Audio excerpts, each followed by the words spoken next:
remember my grandfather telling me about his father and how entrepreneurial he was, and being able to pivot the company where it needs to go. He broke into his own with some loans from his family members and decided he would start out as a scrap iron dealer. He sensed that war clouds were gathering in Europe, and he went to all of his customers and offered to buy all of their scrap for the next year at 10% over the market price. And I'm sure they all thought he was crazy, but then on May 7th, 1915, the Lusitania was sunk by a German submarine, and the price of scrap iron just skyrocketed. So that's really what gave him his start. And then in 1917, when war finally broke out, he volunteered. So he incorporated the company to make sure that his right-hand men didn't run the company into the ground. So he went over to France and was over there for a year. And then when he came back, he found that they had only done $50,000 in volume that first 10 months of 1918.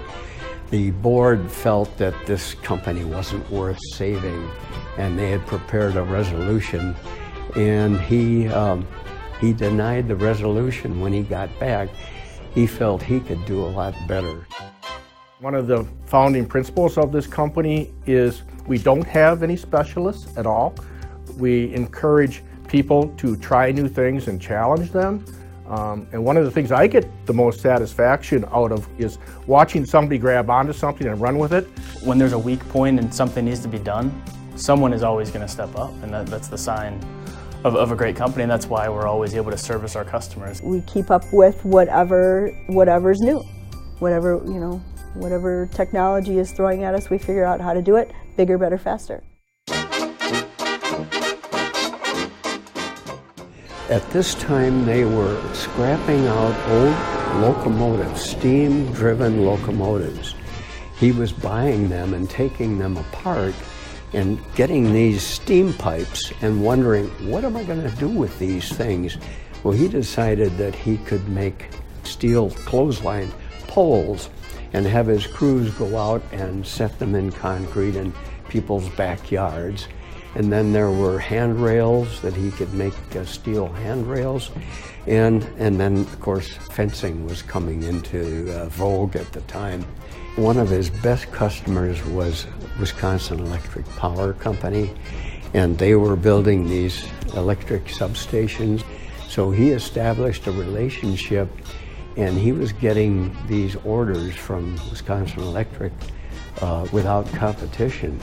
And this really helped keep the company alive during the later 20s and even into the 30s. You kind of adapt to the different changing marketplaces, and I think we've done very well with that. I think we also promote products that nobody else does, and that helps us lead the marketplace and helps with our survival. One thing that's neat about us is if we see an opportunity, we'll have the opportunity to build new equipment or buy new equipment to expand into an area like that. Where that's going to be, I can't tell you at this point, but I know we'll be ready for it when it comes. Technology is one of those key topics that is continuing to evolve, and we're adapting to the marketplace. We have a lot of people with a lot of creativity, and they just really assume the responsibility for making a success out of a project or a venture. The problem was there was business out there, but he couldn't get materials because it was all being rationed. So what my dad was doing then in the 40s, the early 40s, was running around Wisconsin and finding old fencing that had fallen into disrepair, and he would offer to buy it from the owner. And we would have his crew come in, remove the fence, bring it into our factory, and they would straighten it out and clean it up and dip it in an aluminum dip tank so that it looked really nice. And then he would install those at a premium price for people that needed a fence, but they couldn't get it from anyone else. So he found revenue that was coming in from this. I mean, it wasn't a lot of money, but it was enough to keep the company alive. We're always looking for opportunities and looking for things that other companies really are not delving into, trying to expand our marketplace as compared to doing the same old process that we've done for years and years. And that's something that our ownership has always really advocated and supported. And in fact, almost to the extent of promoting some risk-taking. They give you challenges and they don't micromanage you 100% to get the job done. They ask you to take the challenge on, and you will make mistakes. That's part of learning, but learn from your mistakes and grow with it. He, at that time, decided maybe this is the time to sell the company, but then he decided the other option would be to hire a young salesman who had a lot of go-go in him and see if we can't get this business cranked up. And actually, the scheme worked. The guy really was a go-getter, and he started to bring in orders, and we got really busy, and the company began to grow. And we started at that point bringing in some other younger people, and really completely, you might have said we had a youth movement. That's why we've been around for 100 years. It's who you have on the team. That's what makes a company tick. You have a great team of people with a lot of experience, and if you learn from them, you'll grow. I like the fact, and it's been throughout, that the people at the top were the people at the bottom. So everybody knows everybody's job, and it's not just somebody telling you to do it. They know how.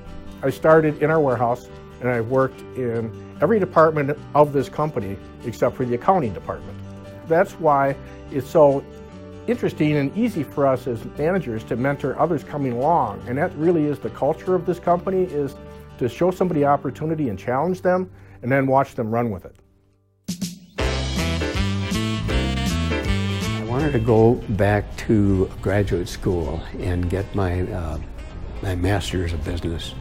And then in 1961, my dad pled with me to return to the company because the company was growing and the bank was willing to give us additional working capital, but only with my father's signature. So he said, well, maybe my son, who's worked for a bank for 4 years, can come back and talk the bank language and succeed in getting us an unsecured loan. So they talked me into coming back on the 1st of October of 1961, and they wound up giving us an unsecured line of credit. But it was enough to really enable us to kickstart and start taking on some really large contracts. There's nothing we need that we haven't been given to succeed. There's a lot expected of us, but we expect a lot out of each other. In return, we get full support. Just go out and do your job. I mean, there's a lot of trust factor in this company that people are doing their own share and pulling their weight. And so, and as long as everybody does that, you know, it makes for success. We pride ourselves on our service and taking care of our customers, and I think that is what really underlines why we can continue for such a long time. Joe Tenke, who was head of our construction division, was in touch. You know, he was out in the field all the time with our crews, and he had gotten word from the DOT that the state was thinking that they might start subcontracting out their striping of paving. We put together a bid on what we thought we could do it for, and we submitted it to the state, and it turns out we were the only bidder. So they knew our experience on the highway was extensive with all of the other work that we had been doing. So they offered the contract to us, and then we had no equipment. So we found out that there was a used paint truck for sale, and we brought it back to Wisconsin, and we were practicing putting lines down in the backyard of our plant until we were satisfied that, hey, this looks pretty good and we can do this. And that was the start. Relationships have been developed, not only with the DOT. They come to us for advice on things. We go to them and make suggestions, but also with the contractors we work with. We've got a reputation that we're, bar none, the best striping outfit around because we take care of people. We attack a lot of bigger projects, a lot more difficult projects that other people are not willing to or don't have the capacity to do. Something easy and simple, our competitors can do it just as well, but when it's more complex, that's when we shine. We don't give up, So just whatever to make it work. A lot of companies won't do certain things that we do. No matter what happens on the site, one way or another, Century will get that job done. The entrepreneurial spirit and the resiliency of us being able to pivot, just as Henry Bryant pivoted the company during the Great Depression, we continue to pivot. We're in the pavement marking division because we saw an opportunity that Tony Bryant brought to the table. And now we're the leader in the industry of two robust industries, fence and pavement marking. Everybody around the area knows of the Bryants and their generosity. Everybody's well spoken of Century Fence Company and what they do for the community. They know that, and what we continue to do for the community.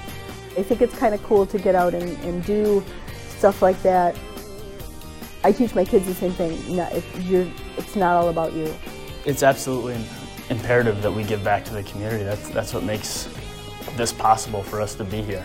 And once you do things like that, it makes a person fulfilled that you at least contributed to the community. Well, we have so many people that have been here 30, 40 years, and they're just such committed people. I've been here 38 years. 32 years. 31 going on 32 this summer. 25 years. You're here for life. 9 going on 10. 11 years. I have a part-timer that's been here over 40. It's a family type thing. We did in our workshop, is about 40 of us, and we added up our experience years. I want to say it was over 900, which is crazy. Well, they got the right people doing the right job. It makes it all work. This has afforded us a lot of opportunity for growth and expansion. I like the way they treat people, integrity. It's not just a stopping point in your life. It's a place where they'll take care of you if you take care of them. The staff that this company has, they have a big pride in what they do. We've got some great tenure here. There's a reason why we have some great tenure. It's a reason why we have a great reputation out here also. There are very few of the people in this building that have been here less than 5. So I think that's really cool. I think it says a lot about the company. Where it's a team. Everyone's essentially a part owner in the business. They're vested in the business. They're vested for the success of the business and the longevity of the business. So it makes everyone involved in working here excited about it. My father, he always let other people run the company. He was just in the background overseeing things. So I think it was the people that he brought on that really struck out, and they were born leaders, and they motivated people to jump out there and take responsibility and take risks. We have a great team. We have a bunch of overachievers, people I can count on every day. We pride ourselves on our service and taking care of our customers, and I think that is what really underlines why we can continue for such a long time. They do try to create a family-type atmosphere here. We are Century Fence. Because of what we do and the diversity we have and the people, I think we'd be here another 100 years. It's a neat company to work for. A lot of history here. New things happen all the time. There isn't a normal day. You have to every day you walk in, there's a new challenge ahead of you. You work hard, do your job, you'll advance, you'll do better, you'll appreciate it more, and you'll have fun. And we do have fun here. That's what's really neat about it. Being a part of something that's bigger than yourself and has legacy and meaning and a story behind it is exciting. It gets me up every day. If you are willing to put in the hard work and have a great attitude, the future is yours for the taking.